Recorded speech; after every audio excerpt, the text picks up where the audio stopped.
Então vamos lá? Bom, pouco tempo atrás a gente fez um vídeo mostrando que o Gol, né, o veículo da Volkswagen, um dos carros mais vendidos do Brasil desde sempre, estava custando mais de 90 mil reais, colocando fim ali aos carros populares brasileiros, né, já que era um carro de entrada, praticamente seco ali. Com o tempo ele começou a ter esses ajustes, começou a ser um carro um pouco melhor, mas o preço estava extremamente elevado. Fiz um vídeo aqui que é só sobre esse tema, na época a gente discorre muito sobre esse tema. Antes de mais nada, quem é um Sardinha Raiz, dá um like na confiança, esse é na confiança mesmo, hein? E se você não é um Sardinha Raiz ainda, bom, nesse caso, você pode deixar o seu like se o vídeo te agregar algum conhecimento de alguma forma. Agora, seja justo, né? Não é porque você não concorda comigo que eu não te agreguei algum conhecimento. Nesse caso específico, que eu sei que é um tema sensível e que, principalmente em ano eleitoral, a gente tem aqueles ânimos acirrados, né?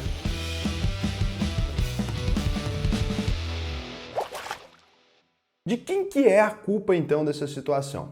A primeira coisa que eu preciso dizer aqui é que eu sei que os ânimos, quando o assunto é esse, ficam extremamente acalorados, né? A gente quer colocar como se o Brasil tivesse nascido nos anos 2000. A visão que eu tenho hoje é que as pessoas colocam a história do Brasil começando no ano 2000. Ou foi o Lula, ou foi a Dilma, ou foi o Temer, ou foi o Bolsonaro. Tudo aquilo que veio antes no Brasil não é um assunto muito relevante ou não é uma coisa que as pessoas se interessem. Agora, pasmem, eu vou dizer para vocês, não se constrói um país em 22 anos. Estou correndo isso aqui o risco de desagradar todo mundo. Mas a grande verdade é que esses presidentes, né, eles têm ali os seus méritos e desméritos, mas eles não construíram o país que você conhece. As pessoas que construíram esse país, elas vieram muito antes, tá? De Bolsonaro, de Lula, de todas essas pessoas. A gente tem que olhar para a história e tentar entender onde isso começou. O que eu vou fazer aqui é uma simplificação e eu tentei, por mais que seja impossível, e eu vou deixar bem claro isso, né? Por mais que seja impossível, eu tentei aqui ser isento. Eu não vou entrar no mérito de se essas pessoas eram boas ou ruins, ou fizeram coisas certas ou erradas. Eu vou tentar sair desse mérito. Eu encaminhei esse roteiro, inclusive, para 3 amigos meus, né? Um estatista fervoroso ali, que acredita que a gente deveria estatizar praticamente tudo, e é um cara que eu gosto e que respeita a opinião dele, apesar de discordar fundamentalmente. E enviei também para um amigo meu, que é uma dessas pessoas que defende ali o liberalismo também de forma irrestrita, né, para a gente investigar, e enviei também para um terceiro amigo meu que eu considero um pouco mais moderado. Ele acredita ali sim na existência de um Estado, atuando em escola, saúde, etc. Assim, eu acho que a gente conseguiu chegar aqui em um roteiro que talvez não seja ofensivo para você. O objetivo não é te ofender, o objetivo não é puxar um confronto, o objetivo não é que isso aqui vire nos comentários um palanque eleitoral para cada um falar por que odeia fulano e gosta de fulano, ou para chamar fulano de bandido ou não. O que a gente está tentando entrar aqui é no mérito da coisa pública mesmo, no mérito das leis. Acredite você ou não, né? A gente tem essa relação com a corrupção e tarará, mas mesmo que ela acabasse, a incompetência no Brasil, normalmente, ela prejudica mais a gente do que, de fato, a corrupção prejudica. E olha que a corrupção prejudica muito o nosso país. A gente não conseguir conversar sobre isso e não conseguir entender o que causam esses problemas no preço, o que causa esse problema no dia a dia do brasileiro, ele acaba refletindo muito mais na nossa vida. Então, para começo de conversa, quando eu utilizar a palavra governo aqui, ou Estado de alguma maneira, eu não estou me referindo a este governo ou ao governo anterior. Eu estou me referindo ao governo como um todo. Isso formado, né, pelo conjunto dos políticos ali. Não estou me referindo somente a uma política temporária, porque seja lá que político assume, ele vai assumir temporariamente. Raul, mas tem político que fica muitos anos no poder, ele vai morrer. O Brasil dura muito mais tempo do que os políticos brasileiros. Então, a tendência é que continue existindo. Nós temos um país com 520 anos de idade, né? Não é um bebê, não é Lula, não começou com Lula, não começou com Bolsonaro, não começou com nenhuma dessas pessoas. É um país recente, jovem, mas comparado à vida das pessoas, não tem nem como, tá? O Lula ter destruído o país, ou a Dilma ter destruído o país, ou o Bolsonaro ter destruído o país, ou o Collor ter destruído o país, porque já existiam coisas ali destruídas muito antes deles, tá? Então vamos tentar entender isso aqui. Nem a Dilma também, se eu esqueço da Dilma, e nem o Temer também, porque se eu esqueço deles também, vai falar, mas tá puxando o saco deles porque eles não poderiam ter destruído. Não, é todo mundo por igual pra gente tentar conversar sobre aquilo que importa. Eu sei que é difícil nesses anos de eleição, mas tenta, faz um esforço para não me xingar, para não ficar puto com alguma coisa, porque eu não tô tentando te ofender. Eu tô tentando realmente conversar sobre do ponto de vista histórico. Por que os carros são tão caros no Brasil? No nosso imaginário, e aí é um imaginário que eu mesmo já tive, tá? Não sei você, mas eu já tive isso, de achar que o Brasil é o paraíso do lucro, né? O paraíso das montadoras. Eu fiquei imaginando assim, cara, uma população desse tamanho, que está disposta a pagar qualquer qualquer preço que apareça na gôndola, a gente acaba merecendo isso de alguma forma como brasileiro. Eu já cheguei a culpar nós mesmos, né, pelo preço dos automóveis. Mas aí quando eu comecei a fazer uma pesquisa um pouco mais profunda, que eu gosto muito, muito mesmo de pesquisar esse tipo de tema, de maneira superficial, de maneira assim como você, né, não sou um estudioso, não sou um acadêmico disso, então pode ser que alguma informação que eu dei aqui para você não seja a coisa mais certa do mundo. Mas assim, eu encontrei, e aí é de fato, 11 montadoras que deixaram o Brasil, por diversas razões. Eu vou contar a história aqui delas para vocês. Então, começando com a Alfa Romeo, ela fabricou aqui carros no Brasil de 1970 a 1980, né? E continuou importando os veículos até 2006. A Alfa Romeo, ela começou a ter uma demanda muito baixa pelos produtos dela no Brasil e acabou deixando o nosso país ali. Atrelado a isso, o preço dos veículos da Alfa Romeo, eles eram muito mais caros que os veículos normais ali, né? Porque era um veículo mais de luxo. Então, a gente pode dizer que ela saiu do Brasil em parte por conta do preço elevado do veículo e em parte por conta desse problema Brasil aqui que a gente tem com as montadoras, que não é legal para elas. Por quê? Independente da sua moeda ser euro, dólar, ou seja qual for, o Brasil ele teve um descontrole cambial durante muitos anos. Então, na década de 70 e 80 não existia nem o real ainda. Se a inflação aumenta, corre o risco, e aí estou falando de modo geral, de você ter uma operação em um país, imagina você abriu sua padaria e você está recebendo aqui o seu dinheiro em reais. Mas imagina que você tem que usar esse dinheiro em dólar. Por alguma razão, você vive no exterior e tem uma padaria aqui no Brasil. Você está tendo lucro na operação, então você está comprando a farinha de trigo pelo preço certo, produzindo seus pãezinhos pelo preço certo, você ganha ali 10 reais e quando você enviou o dinheiro para cá para construir a padaria, quando você operou, estava dando certo. Mas na hora que você envia o dinheiro de volta, então você ganhou esses 10 reais ali, o dólar na ocasião estava 1 para 1, por exemplo. Então estava 10 dólares, né? 10 dólares, 10 reais. Na hora que você vai voltar o dinheiro para você, você teve lucro ali com a operação e tudo, mas você percebe que agora só restam 2 dólares porque o real descontrolou de alguma maneira. Isso acontece muito no Brasil, então descontrole cambial, quando a gente vê, um dólar estava valendo R$2,70, o cara montou uma empresa no Brasil, agora está valendo 5 e pouco. Quando ele envia o dinheiro de volta para ele, não vira nada. Então na hora que ele olha, ele fala, putz, essa operação está me consumindo muito dinheiro, está me dando problema, porque eu tenho que enviar material daqui para lá, tenho que enviar meus carros, alguma coisa, eu produzo em euro, eu envio aquele veículo, ele fica extremamente caro para quem está comprando, na hora que eu vendo o dinheiro eu ainda não tenho lucro. Então acaba que eu não sou competitivo naquele país. Esse aqui foi um dos problemas da Alfa Romeo, tá? E não só dela, como de quase todas as empresas que você vai ver aqui. É isso que está acontecendo quando eu falar que foi por conta de descontrole cambial ou alguma coisa. Isso é declaração da própria empresa. Raul, vai saber, talvez esses caras estão mentindo, talvez o Brasil é maravilhoso. Bom, se fosse maravilhoso como ambiente de negócio para essas montadoras, e agora a gente vai ver o preço do carro como ele é constituído, por que elas sairiam, né? Por que elas iam deixar de ganhar dinheiro em um país a mais?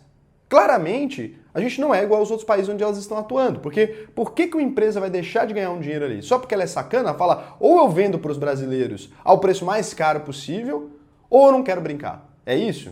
Não é isso, certamente não é isso. Então, quando a gente vem para a Ásia, a marca chegou a anunciar investimento em uma fábrica no Brasil, né, a tal da Ásia, é uma marca de carros, não existe mais, só que o cenário mudou. A década de 90 é marcada pelo mandato do Collor, é marcada por uma série de fatores ali que prejudica. E aí, nesse momento que a Ásia cogitou fazer isso, ela foi adquirida pela Kia Motors, então acabou nunca fabricando aqui, e pouco tempo depois ela se uniu à Hyundai. A marca Ásia, ela era coreana, ela não existe mais, ela deixou de existir no Brasil, acho que em 98, e deixou de existir na Coreia também em 99. Essa não é culpa do Brasil, né? Então temos aqui uma que não tem como o Brasil ter nada a ver com isso, porque essas consolidações e tudo iam acabar extinguindo a marca mesmo. Só tem a culpa de não ter conseguido ter a montadora aqui dentro. Então, a Daihatsu, não sei nem se é assim que se pronuncia, hoje é uma empresa da Toyota, ela era japonesa, ela chegou ao Brasil da mesma forma que a Mazda, que a gente vai falar agora, na reabertura das importações, né? O Brasil ficou fechado para importações durante muito tempo numa tentativa de desenvolver a indústria nacional, então o objetivo era, a gente não vai deixar nada estrangeiro entrar ali, quase nada praticamente, e com isso a gente vai ter uma indústria nacional. Não aconteceu muito bem, alguns dizem porque abriu cedo demais, outros dizem que esse modelo não queria funcionar, porque a gente precisava de ter essa tecnologia chegando até aqui para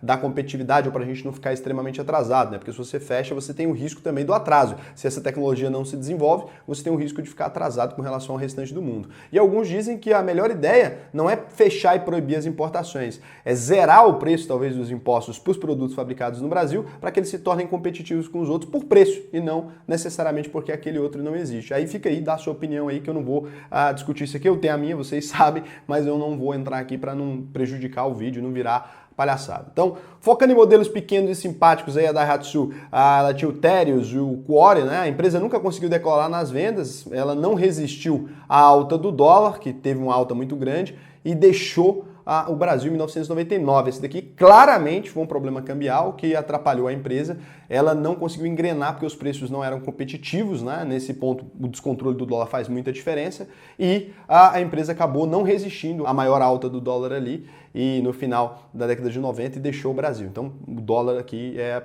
faz a primeira vítima. Depois a gente tem a Geely aí. No final de 2010 ali, os carros chineses começaram a se popularizar no Brasil por conta dos preços baixos. Os chineses ali, eles desenvolveram uma estratégia inicial que era copiar veículo, porque lá na China não era proibido violar esse tipo de patente. Depois eles perceberam que o mercado não gostava disso, acabaram conseguindo contratar os engenheiros, etc., das outras empresas e acabaram se tornando competitivos, enfim, né? Mas no começo começou assim. Seguindo o sucesso aí da JAC Motors, o grupo Gandini, que ainda é responsável pela Kia no país, tentou importar esses modelos da Geely ali, como o sedã EC7, né? E o compacto também GC2. A operação teve início em 2014, porém não resistiu à sobretaxa para modelos importados após o Inovar Alto, um programa aí que visava, né, fortalecer a indústria nacional. Que indústria nacional? O Inovar Alto ali, ele foi criado em 2012, tá? Ele foi criado em 2012 esse programa. A presidente da República na época era a Dilma Rousseff. O Inovar Alto ele já não visava mais desenvolver uma indústria nacional no sentido de, nossa, vamos produzir carros brasileiros. Era mais de carros produzidos no Brasil, né? E não importados para o Brasil, pelo menos montados aqui, que gerem emprego no Brasil, eles vão custar mais baratos do que os carros que são trazidos diretamente de fora. Aí você vê o que você quer pensar sobre o assunto. Então as importações foram suspensas em 2016, encerradas em 2018. Ele fica aqui sendo uma vítima, com certeza, da legislação, mas aí você pode defender que isso está certo ou defender que isso está errado da maneira que você quiser. A gente tem a Lada. A Lada é uma empresa, foi fundada na União Soviética, né? É uma empresa russa, portanto, é uma montadora russa. Ela foi uma das primeiras marcas aí a se aventurar no Brasil. Naquele tempo, a União Soviética ainda era pungente, uma grande União Soviética, diferente do que sobrou dela depois. Então, após a reabertura das importações no início de 1990, eles trouxeram modelos como Laika, Samara, o Niva 4x4 e alguns outros carros, que inclusive, por serem muito baratinhos, se tornaram carros bem populares no Brasil. Eles eram muito baratos mesmo pelos padrões da época, mas eles eram extremamente defasados no sentido de tecnologia, né? Mas eram carros que as pessoas dizem, até hoje tem carro desse rodando, os Ladas aí, a gente deve ver carro rodando lá naqueles passeios do Nordeste, aquela coisa toda, eram carros robustos, né? Então, conforme os anos foram se passando, a gente teve a dissolução da União Soviética logo em 91, ali já afetou muito a coisa do Lada, que tinha começado a importar em 1990, né? E com isso, a qualidade dos carros não era das melhores, a tecnologia soviética já não era mais vista e admirada. Então, dessa forma, a gente começa a ter problemas e tinha uma fama de que o atendimento pós-venda era muito ruim. E aí o resultado foi o fim das operações da Lada aí no Brasil também, né? Depois disso, a gente tem a Mahindra. Mahindra é uma das poucas marcas indianas aí que chegou a operar no Brasil. A Mahindra teve seus modelos importados para cá por uma parceria, né, da Bramont com a Mahindra mesmo. Alguns modelos aí, como a Pickup, que o nome era Pickup, e o SUV Scorpio também, chegaram a ser montados lá em Manaus, na Zona Franca de Manaus, naquela época que existia o incentivo. No entanto, o volume de vendas não foi maravilhoso, a pouca aceitação do mercado pelo visual controverso aí também, a Mahindra acabou fechando as portas no Brasil em 2015, né? Então, acaba que foi um gosto do brasileiro mesmo. O carro chegou a ser fabricado no Brasil e tal, mas aqui não teve um grande problema com o preço, foi mais uma aceitação com relação ao design da empresa que não agradava os brasileiros. E se você olhar aí, até hoje, né, os Mahindra não são carros aí que o brasileiro de fato acaba gostando, né? Eles têm um design muito diferente, muito diferente mesmo. Eles até tentaram adaptar recentemente. Agora, onde ela consegue sobreviver ali no Brasil, e pelo menos sobrevivia, não sei, eu não sou um grande entendedor do assunto, é no caso dos tratores ali, esse tipo de coisa pro agronegócio. A Mazda, essa é lembrada por muita gente. Os carros japoneses costumam se dar muito bem no Brasil. A gente tem exemplos aí, Honda, Toyota, Nissan. Mas lá na década de 90, então, a gente tinha um carro a mais. O Mazda, a empresa começou as importações junto com a reabertura de mercado também. Acabou não encontrando o sucesso das conterrâneas aqui no Brasil. Chegou a preços estranhos e tal. E deixou o país em 1999 também, quando a cotação do dólar disparou muito feio. A Mazda até hoje pensa em voltar para o Brasil quando alguma coisa dá certo ali. Ela tem notícias divulgando direto. Fala, a Mazda vem para o Brasil de novo. E aí ela para. Aí Mazda vem para o Brasil de novo. novo, aí ela para. Por quê? Quando ela cria um plano estratégico, normalmente alguma coisa acontece, o dólar dá um problema, os insumos dão um problema, alguma coisa, e ela percebe que ela voltando para o Brasil, ela teria problemas para existir, né? Então, a Mercedes-Benz, pouca gente sabe aí, mas a Mercedes, em 1999, tentou fabricar aí, né, o Classe A aqui no Brasil. E depois disso, ela ainda tentou fazer também o Hatch, o CLC, né? Os dois carros aí eram feitos em Juiz de Fora, em Minas Gerais, mas a fábrica fechou em 2010. Lá para 2013, a Mercedes tentou de novo aí um novo investimento para levantar uma fábrica em Iracemápolis, né, em São Paulo. Começou a fabricar em 2016 o Classe C, um dos modelos mais vendidos da marca no planeta inteiro, né? Porém, em dezembro do ano passado, a linha de montagem também fechou e a Mercedes-Benz colocou a culpa no agravamento da situação econômica do país em decorrência da pandemia. As operações permanecem, porém, até hoje apenas com veículos importados. Ela permaneceu importando ali, mas não conseguiu fabricar no Brasil por conta de toda a questão com a pandemia, e aí o descontrole do dólar veio e aquele problema todo com a economia brasileira. Então a Mercedes acabou tendo problema aí, mas, cara, tava indo bem, né? Tinha acabado de abrir e tal. Esperamos que ela reabra aí, seria muito bom, né? Quem sabe a gente pode baratear o custo, abrir mais concorrência para as empresas de veículos aí. MG também, né? Outra marca que não conseguiu se estabelecer no Brasil também. Ela é de origem inglesa, ela é controlada hoje em dia pela SAIC, né? Desde 2005, na verdade, já está com eles. Em 2011, o grupo Forest Trade aí passou a importar os veículos aí MG 550 e o MG 6 para o Brasil. As vendas não decolaram e a importação de carros deixou de acontecer em 2013. Nada a ver com o governo também. E aí a gente tem a Seat, né? Originalmente uma marca espanhola, hoje em dia faz parte do grupo Volkswagen, né? Em 1995 começou a importar os modelos como o Córdoba e o Ibiza aqui para o Brasil, que eram fabricados na Argentina, no entanto, cobrando mais caro pelos modelos que eram muito similares aos carros da própria Volkswagen no Brasil. A marca deixou de comercializar os modelos em 2002 e se lascou, né? Essa daqui por ineficiência, né? Acabou não conseguindo fazer nada de diferente. E a Ford que deixou o Brasil agora em 2021, alegando, né, essa dificuldade com relação aos impostos e tal. Então essa daqui foi a história desses veículos no Brasil, né? Calma que a gente já vai chegar no preço, eu sei que o vídeo está demorado, mas é porque, cara, eu queria fazer um trabalho bem feito aqui com vocês. Além disso, pouca gente sabe, mas a gente teve pelo menos 5 fábricas relevantes de veículos nacionais. Foram a IBAP, a Miura, que fez uns carros esportivos super lindos, a Puma também fez excelentes carros esportivos, parecidos com a Porsche na época, até hoje, tem muitos fãs aí, eu inclusive sou um grande fã, até compraria um. O Gurgel, que fabricou o primeiro carro elétrico brasileiro, né, o Itaipu lá atrás, e a CBT. Então foram empresas brasileiras que não conseguiram sobreviver, tanto à burocracia, e a maioria delas não conseguiram sobreviver à abertura de mercado, para ser justo aqui. Quando abriu o mercado, então, essas empresas elas não receberam o incentivo do governo, não receberam um período ali onde elas tivessem uma isenção, alguma coisa para concorrer com as indústrias internacionais que iam chegar. Muito disso, e aqui a gente precisa ser bem verdadeiro, foram feitos com base em acordões. O que é isso, né? Os políticos vendendo o nosso país para o estrangeiro. De fato, isso aconteceu, tá? Eu sou um liberal, acredito na ideia de que as empresas teriam que entrar no Brasil, acredito na ideia da concorrência, mas várias empresas receberam incentivos, inclusive superiores à indústria nacional, para entrar no Brasil. Então você imagina, você é um carro brasileiro, não tendo a mesma tecnologia lá de fora, a gente já estava no momento que a gente não tinha isso, pagando um imposto mais alto ou pagando um custo de produção mais alto que lá fora. Isso aqui, a indústria nacional, ela foi morta por um plano mal executado. Uns dizem que do Collor, outros dizem que foi executado antes, na verdade, foi feito antes, na verdade, ele só executou. Mas que, de fato, alguém deve ter recebido dinheiro para isso aqui, e não estou fazendo ilações, essas são informações públicas, não estou dizendo quem foi, mas que alguém recebeu dinheiro para isso aqui, alguém, talvez, durante muitos anos receberam dinheiro para isso aqui, provavelmente receberam mesmo, porque quando a gente vê aqui essas empresas, o plano dessas importações foi feito à la caralha. Então, obviamente, ia falir a indústria nacional, tanto que faliu, né? E era uma indústria que estava começando a fazer bons carros. E aqui a gente tem alguns culpados, né? E aí você vai escolher aí o que você quer, né? Se você quer falar que o imposto é necessário e que só está aplicado da forma errada, se você for mais de um lado do espectro de outro, eu vou tentar aqui pontuar aquilo que age sobre o preço. Eu vou falar também do lucro das empresas, que você pode dizer que é abusivo ou não, você pode ver aqui. Então, a gente tem alguns impostos. Vamos supor que a gente tivesse que fabricar um carro que custa 100 mil o processo de fabricação, tá? Então aqui, se a gente pegasse o custo de produção desse veículo, ele custaria 65,7% do preço de todo o veículo. Quando a gente olha para esse preço aqui, a gente pode dizer que 65,7% do custo do veículo inteiro ele é ali o custo de produção dele. E esse custo de produção para você ter uma ideia, desenvolver um carro, essas coisas todas, não sai, né? Para a empresa que idealizou ele, o design, motor e tudo, não sai por menos de 100 milhões de dólares por veículo, um processo que leva 2 anos ali. Hoje, as montadoras de veículos nacionais, elas têm uma margem de lucro que pode ser considerada alta? Sim, elas são mais altas do que as margens nos outros países, elas estão aí entre 5% a 10%. E aqui é importante a gente lembrar dessa informação. Um veículo ali de 100 mil reais, ele sairia, se você pegar e somar todos os impostos ali, ele custaria para sair da linha de montagem, só em impostos, R$ 151.990. Então a gente está falando de mais de 51,99% de um preço de um carro ali, né? Para ser mais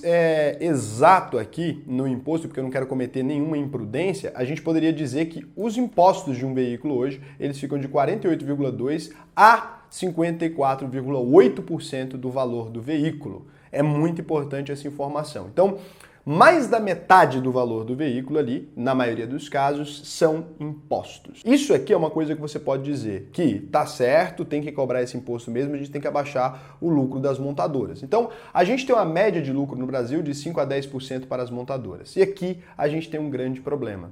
As montadoras trabalham com a margem maior no Brasil porque o brasileiro é idiota e porque a gente paga? Não. As montadoras trabalham com a margem de hedge. O que significa isso, né? Que elas têm que lidar com o descontrole cambial do Brasil. Então, por exemplo, para você ver o quanto isso ainda é perigoso, se você pegar aí o valor do dólar, e eu recomendo que você faça, tá? E não defendendo as empresas aqui, todo mundo quer lucro e não tem nada a ver com isso. Se você pegar nos últimos 5 anos ali, por exemplo, a gente tem nos últimos 5 anos no Brasil 47,96%, 5 anos, né? 47,96% de aumento no dólar. Isso significa que se você considerar que nenhuma dessas empresas, elas são brasileiras, que elas tiveram praticamente, se elas cobraram 10% ali, que é uma margem já muito acima, elas tiveram parte do lucro neutralizado pela própria alta do dólar. É claro que elas não ficaram esperando, mas você consegue entender que elas sempre estão sob o risco ali de perder um percentual do lucro delas para o dólar, porque o descontrole do dólar às vezes é muito alto. E aqui a gente está considerando o saldo final. Lembrando, teve vezes que subiu, teve vezes que desceu,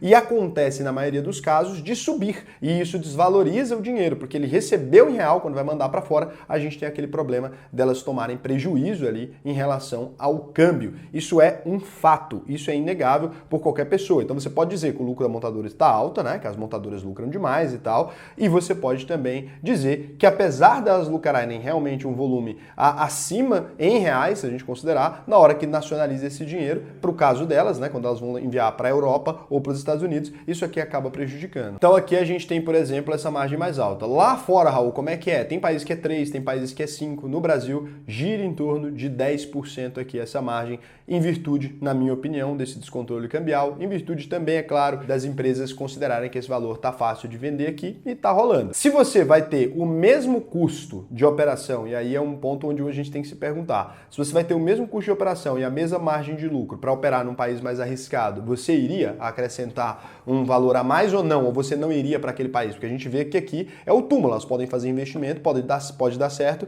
ou pode acabar dando errado. Primeiro, por conta de uma lei muito doida. Segundo, por conta de um mercado que pode desaquecer de alguma maneira. Terceiro, por conta dessa desvalorização cambial. Então, o Brasil não é igual aos Estados Unidos, não é igual à Europa em termos de risco para negócio de maneira nenhuma. Você pode pensar isso se você quiser ou não. Agora, quem que instituiu esses impostos? De quem que é a culpa por esse preço? Porque aqui a gente narrou o fato, né? Demorei 25 minutos aí ou mais para narrar o fato ali, explicar como é que funciona, porque eu estou explicando tudo esmiuçadinho. De onde que veio o IPI, né? Que é esse imposto ali de 11% que você está vendo ali. O IPI é o chamado Imposto sobre Produtos Industrializados. Cara, ele é uma coisa tão antiga que é muito difícil da gente encontrar. Ele pertence aí a esse grupo de impostos, né, do mesmo do ICMS, etc. O IPI ele tem uma função fiscal, ele foi criado com o objetivo de estimular ou reduzir o consumo. Aparentemente agora estão querendo reduzir o consumo de carros aí, né?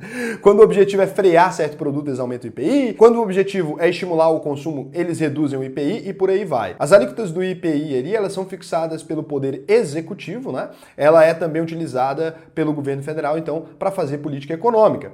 Ele nasceu do antigo imposto sobre consumo. E aí, quem criou o imposto sobre consumo? Porque ninguém criou o IPI, ele se transformou. O imposto sobre consumo virou ele. Se a gente voltar lá na história, ele aparece pela primeira vez na Constituição de 1934. E aí, no artigo 6º, né, dessa Constituição, compete também privativamente à União, primeiro, decretar impostos, segundo, né, letra B, de consumo de quaisquer mercadorias, exceto os combustíveis de motor de explosão. Quem fez a cagada? 1934, ou a cagada ou acerto para você aí, vai depender, nosso presidente da época, Getúlio Vargas, mesmo fundador da Petrobras, mesmo fundador da IRB, mesmo fundador da maioria das estatais brasileiras. Esse cara era um grande estadista, algumas pessoas gostam dele, algumas pessoas odeiam ele. Fica aí, essa aqui era a capinha, né? O Brasil ainda chamava Estados Unidos do Brasil, uma cópia ali dos Estados Unidos, né? E aí, em 1946, então, que é a época que ele passa a ser, de fato, IPI, etc., quem faz é o Eurico Gaspar Dutra, tá? Lá em 1946, ele acaba criando aí, de fato, o imposto sobre consumo e produção de mercadorias, que é na Constituição lá de 1946. Compete à União decretar impostos sobre o consumo de mercadoria, produção, distribuição. Cara, é uma regra, já começa a ser uma lei desse tamanho, e essa lei vai sendo alterada, vai sendo renovada. Em 2002 tem mexeção nela, 2007 tem mexeção nela, e vai tendo vários assuntos ali. Já foram mais de 80, 90, 100 decretos aí a respeito desse assunto. Ninguém mexeu mais no imposto, mas aumentaram ele, diminuíram ele, criaram regras para ele, mas quem instituiu então foi Getúlio Vargas, e quem efetivou o nome IPI, passou a ser esse imposto que a gente já conhece, é o Eurico de Gaspar Dutra. Você achou que ia ser o Lula, ou o Bolsonaro, ou a Dilma, ou o Collor, que é todos os presidentes que vocês se lembram, é uma coisa que vem de antes. E o PIS, né? O PIS, ele foi instituído lá em julho de 1970, é o outro imposto que você está vendo ali, aquele que é caríssimo também, e que eu achava até que tinha sido Getúlio Vargas também. É de 11,6%, o tal do PIS, ele foi instituído aí em 1970. Nosso excelentíssimo presidente Emílio de Garrastazu Médici, ele institui aí esse imposto. E o ICMS, né, que é outro imposto que você está vendo ali, o Epitácio Pessoa, esse rapaz aí, criou, né? O ICMS, então, ele não nasce como ICMS, ele é outro imposto que vem lá de trás, por isso que é importante entender, né? A União criou esse imposto em 1923 com o nome de Imposto sobre Vendas Mercantis, um papel líquido e certo com força cambial semelhante às das letras de câmbio promissórias, é o que está escrito lá, para facilidade de descontar nos bancos as faturas de venda de comerciantes industriais quando reconhecidos e assinados pelos compradores. O Congresso atendeu e foi instituída, então, a fatura para ser aceita pelos devedores em troca de um imposto de 0,3%. Começou com 0,3% aí e virou essa bomba que a gente conhece hoje, né? Essa loucura. O ICMS, ele foi mudando, ele ganhou características, ele ganhou novas regras, ele ganhou mudanças depois para os estados poderem cobrar ele, foi virando uma loucura. Então quem criou aí foi o tal do Epitácio Pessoa. Acho que hoje em dia ele estaria arrependido se ele visse o que isso virou, né? Esse ICMS aí. E aí quem criou o IPVA? O IPVA é o seu sonho saber, né? Quem que fez a gente pagar IPVA? Bom, o IPVA ele nasceu com uma coisa chamada Taxa Rodoviária Única, TRU, foi estabelecido em 1969. Qual que era o objetivo da TRU? Eles criaram ali uma taxa para financiar a expansão das rodovias brasileiras. Então era um imposto temporário. Nada é tão permanente quanto uma política temporária de governo, né? Então lá em 1979 eles vincularam com gastos com o sistema de transporte, falou, o IPVA agora é para usar para esse sistema de transporte aí. Depois disso o IPVA foi criado lá em São Paulo por meio da Lei 804/85 de 1985. Então quem criou isso aí foi o Arthur da Costa e Silva, esse cara que você está vendo aí. Eles criaram esse imposto, o TRU, primeiro. E aí tem uma pegadinha, porque aqui você pode pensar, não, então esse cara aqui já morreu, né? Não tem nem como a gente odiar o cara que criou a TRU. Aqui vem a pegadinha do malandro. Em 1985, o Sarney se torna presidente da República. Para fazer as cagadas dele ali, precisava de dinheiro. E aí ele institui, então, o IPVA. Ele transforma o TRU no IPVA aqui. E quem é o culpado, então, é o Sarney. Esse está vivo ainda. Se você quiser ir lá brigar com ele, pode brigar. Está vivo ainda. Ele institui e ele desmembra, então, do gasto necessariamente com as rodovias, etc. Então, o IPVA hoje não tem nada a ver com gasto para rodovia. É só a lenda que ficou, né? Que a gente precisa de IPVA para pagar as rodovias. Ele está desmembrado disso aí. E ele está vivo aí, o Sarneyzão. Então, você pode brigar com ele aí. E a gasolina, né? Quem que fez ela ficar R$8? Porque o carro vocês já entenderam. Montadora, papapá, explicações, lucro de cada coisa, expliquei tudo para vocês. O Estado ganha mais que a montadora no caso de produção do carro. Você talvez concorde que o Estado deveria ganhar, sei lá, 5 vezes mais que a montadora no carro que ela mesma produz. Eu não concordo, mas é a opinião pessoal. E a gasolina? Bom, a gasolina hoje está custando R$8. Qual que é a constituição aqui desse preço da gasolina? Muita gente diz que é a Petrobras, o lucro abusivo dela. Então, o lucro da Petrobras é de 35,4%, que é R$ 2,83. Uma parte é o custo do etanol, que é obrigatório se colocar na gasolina no Brasil, de mais 17,8% aí, que fica R$ 1,42. O restante disso, imposto. ICMS, 26,1%. a R$ 2,08, CID, PIS, PASEP e COFINS 10,5%, 84 centavos, distribuição e revenda 10%, 80 centavos. Então quando você xinga o dono do posto, falando que ele que está aumentando, a parte que cabe dele dessa formação desse preço aí é esses 10%. Isso aqui tem uma séria discussão, né, que os governadores historicamente jogam a culpa na presidência da República e a presidência da República joga nos governadores. Raul, mas isso não começou com o Bolsonaro? Não, isso aí é antigo, coisa antiga. O que acontece é que normalmente quando reduz o preço lá na bomba, os governadores nos estados eles podem apurar o preço nos postos, ver qual está mais caro, manter a faixa média de preço e manter aqui então o preço da gasolina na faixa mais alta. Tem governador que faz isso, tem governador que não faz. Não dá pra gente generalizar aí, porque são 27 estados no Brasil, né? Então não dá pra gente generalizar também os governadores aí, dizer que todos fazem, porque eu não quero ficar apontando dedo nesse vídeo. Então o que eu queria com tudo isso aqui, né? Você entendeu de quem que é a culpa, entendeu inclusive o rostinho dos caras que são culpados. O que a gente precisa para baixar o preço desses veículos? A gente pode dizer que sim, a culpa é da montadora, começar a gritar lá com eles e dizer que eles têm que mexer nessa margem de 10% deles. Acho justo, já que nos outros países eles trabalham com a margem menor. Só que para isso, né, a gente precisaria ser um país estável tanto quanto esses outros países, porque se eu vou ter mais risco numa operação, claramente eu quero ter mais lucro. Essa é a sua cabeça também. Se eu te falar agora que você tem que fazer um trabalho para mim e você vai entrar numa zona mais arriscada que você pode perder o dinheiro que você vai investir, você vai falar, não sei se eu quero, numa ação também, né? Vai falar, então essa empresa precisa ter um potencial de crescimento maior para ver se eu quero. Vocês são investidores, vocês sabem. Então, desse ponto de vista, fica difícil mexer. E do ponto de vista do governo, o que a gente precisa fazer é esquecer esse detalhe de que, tem eleições ali e agora a gente precisa defender o candidato X ou Y dentro dessa eleição e a gente precisa cobrar que seja lá quem ganha essa eleição, a gente quer uma mudança em relação à formação desses preços aqui. Não faz sentido um brasileiro estar pagando 50 e poucos por cento, 58% na hora de comprar um carro, né? Que exista um imposto, por mais que você concorde com a existência dele, ou por mais que você discorde, ou que seja lá o que for, a gente é capaz de concordar que a alíquota desse imposto está alta? Ou a gente não é capaz? Se a gente não for capaz, infelizmente, não tem muito o que fazer. Se a gente for capaz, a gente precisa, então, de uma cobrança dos nossos políticos quanto a isso, né? E a gente precisa de uma cobrança maior ainda para que, se uma indústria estiver fabricando no Brasil, ou se alguma empresa quiser montar carros no Brasil, que ela receba, né, não só o incentivo, que é o que toda empresa de fora recebe quando vai montar carro aqui, ou quando vai colocar carro aqui, mas que ela receba de fato o imposto zero, pelo menos para a indústria nacional começar. Se liberar o imposto zero aqui, você vai ver que várias indústrias nacionais podem surgir e a gente pode começar a ter carros brasileiros. E aí, quem sabe, o preço fique mais baixo e aí o governo até possa voltar a cobrar imposto desses carros no volume que cobra hoje, ou quem sabe até mais caros, né? Pode ganhar até mais dinheiro, porque essas indústrias vão estar aqui gerando empregos e gerando tudo mais para o governo. Então, acho que é esse o ponto que a gente pode concordar, né? Que a gente precisa de uma mudança nessa formação de preço dos veículos. Se você concorda com isso, deixe claro para a pessoa que você vai votar, seja lá quem for, tá? Não quero entrar nesse mérito aqui, que você concorda com isso, que você quer que abaixe esses impostos nesse caso específico. Raul,